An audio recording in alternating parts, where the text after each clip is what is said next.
Kasus pencabulan juga terjadi di Kabupaten Labuan Batu, Sumatera Utara. Seorang kepala sekolah mencabuli 9 siswanya dengan modus minta dipijat. Kepala sekolah pelaku pencabulan ini ditangkap di tempat persembunyiannya di Kabupaten Aceh Tamiang. Pelaku melakukan pencabulan terhadap siswanya selama 3 tahun terakhir, mulai tahun 2020 hingga 2023 di aula dan kantin sekolah. Sampai hari ini, per hari ini jumlah korban yang menjadi korban dari pelaku, dari tersangka, perbuatan tindak pidana cabul berjumlah 9 korban.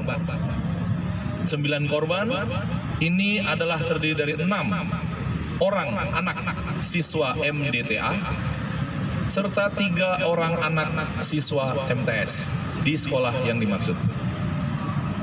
Dari hasil penyelidikan yang kita lakukan, diketahui bahwa tempat kejadian perkara atau lokus delikti terjadinya peristiwa perbuatan cabul ini terjadi di lingkungan